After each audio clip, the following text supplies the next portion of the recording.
You may say that the perfect game doesn't exist. That the perfect game is a myth, a concept. And that be true. Or is it? Well, I'd like to say that it isn't, as there is one game that I recently played, and it is the best game of the decade. Wait, it's from 2015. Why is it so good? Okay. Well, if you couldn't tell by the thumbnail, I'm talking about Undertale. And today I have 4 reasons why this is the best game ever, followed by my opinion on the game and my criticisms. Let's get started. Reason number 1, the characters. One of my favourite features in Undertale was the incredible characters. Everything had its own personality, from shy, fearful flies to murderous flowers of mass destruction. Nothing in this game was lifeless. Every monster in the underground had a story to tell. For example, there was the Skeleton Brothers, Sans and Papyrus, one loving puzzles and hunting humans, while the other wants to support his brother and cracking a ton of puns. A skeleton of... Okay, I'm sorry, let's move on. Yeah, I'm sorry. Reason number... Jesus Christ, the last thing was much shorter than I thought. Okay. Reason number 2, the battling.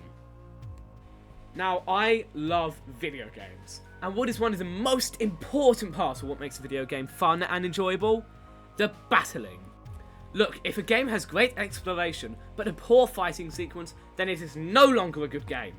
In Undertale, you control this movable heart called your soul. It is basically your life, you have to move it around to dodge attacks.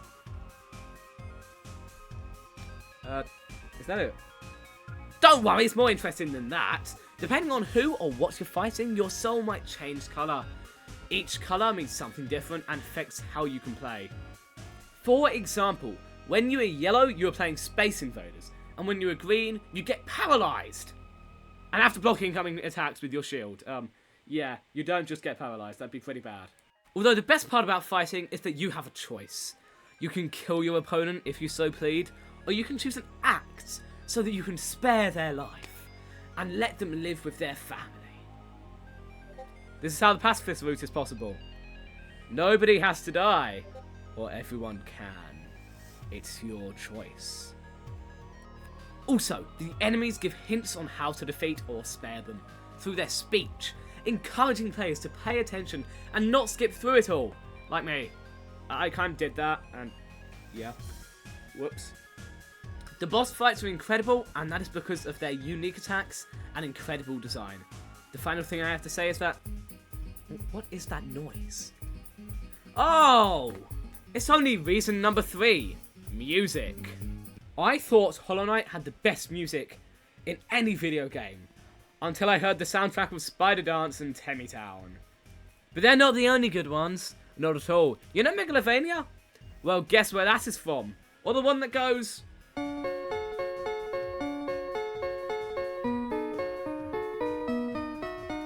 Just look up Undertale music and I can guarantee you'll be partying as hard as this looping gif of Jack Black.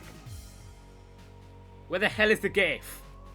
This game has easily got some of the most iconic music from any game and deserves to keep that title for decades to come.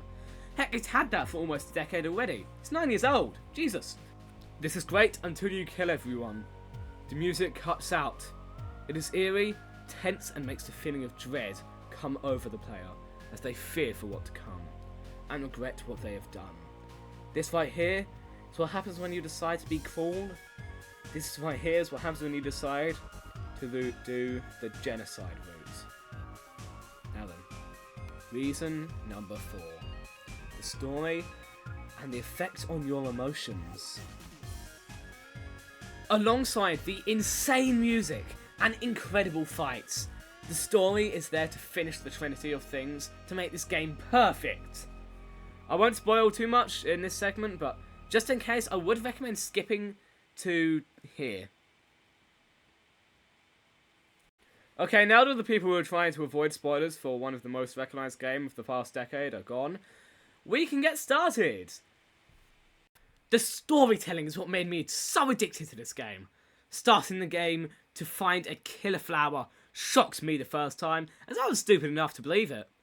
Then walking to fight Tomoyo and thinking, hold on a killer, what if it does something bad and make me regret it later? Just to find out that killing Asgore on my first attempt, by the way, I'm a bit good at it, was morally wrong when Sans told me that they hated Tomoyo after she stepped up and made me feel awful.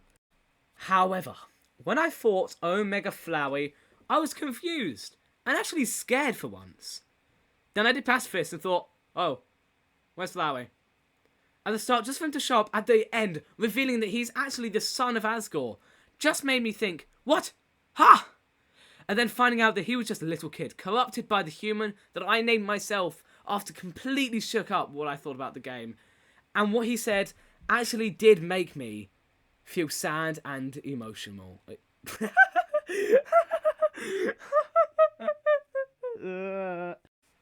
Yeah, I'm not going over and rereading all of that just because I said emotional. Great. Then there is the genocide run. This is horrible. On top of the amount of grinding needed and the horrifying music, characters have different text lines. Some are scared. One leaves a note saying, "Don't hurt my family." Bosses are harder, and I regret starting it. Even if my streams had the most interesting content ever. I'm actually going to be streaming this close to when this video releases, probably. So check that out if you join my Discord from the description. You can get notified. Yep, same as subscribing. Why did I do that? I'm sorry. You don't have to subscribe. Just please. I'd like it. Now then, hello again, people who did not want to be spoiled. All you need to know is that it's a great story, no matter what one you do, and that you should subscribe. Yeah, I definitely did not say that to the other people watching. Well, now for my opinion. Now, I know nobody asked for my opinion, but I don't really care, as I'm me. Undertale truly is a game that people seem to think they know everything about, but they don't, and they need to play it. I had never experienced a game this good until I played it for my first time, and this is a game everyone needs to play. Even if I'm a bit late to the party, by a bit late I mean 9 years late, almost. But there is one thing that I have not talked about yet. What could be better? My first criticism is the beginning. On my first playthrough, the beginning was amazing. But then once I replayed it, I was shocked when Flowey was missing. But that was it. So my current one, just Flowey was back this time. Not including Flowey, the beginning is the exact same, no extra text, no extra nothing. It was just a long repeat. Now some people may like this, but remember this is my opinion, not yours. I do not care if you ask my opinion. My second criticism is that some people will just struggle in a lot of sections. Not because of difficulty, but because of confusion. Lots of the time I guessed where to go. And it worked, but I had help from my chat. If it wasn't for them, I would have gotten really annoyed at the glide room and never would have figured out that the door doesn't open unless you want to struggle. Also, how the hell are people supposed to figure out how to do the true pacifist route without help? Keep in mind, I personally love this, but I know that my friend was stuck on Pacifist Undyne for ages, and today I actually figured out that he was not. He decided to start a new one because he actually killed someone. He's not very smart. As he didn't know that you could run, since it doesn't hint to it anywhere. So that's why I brought this up. This isn't actually my opinion, it's more my friend's, even though he didn't tell me. My final criticism is that this game is too hard to criticize. Now I want to finish this video, so here is for my overall view of this game. So, this game is so great that everything I said doesn't even cover everything there is. So I have one thing to say, and that is that Undertale, it's an alright game. I mean, don't know why someone would spend a couple of days just writing a script for a game that's alright. Yeah. Okay, yeah, comment how you feel about this game. This video was just a bit stupid. Remember to join my Discord from the description and to subscribe to me so I can feel cool. You can also like it if you want. Why do I keep on doing that? What is wrong with me? If this video does well, I might start making actual videos for once. See you later, humans. Come check out my streams, and goodbye for now.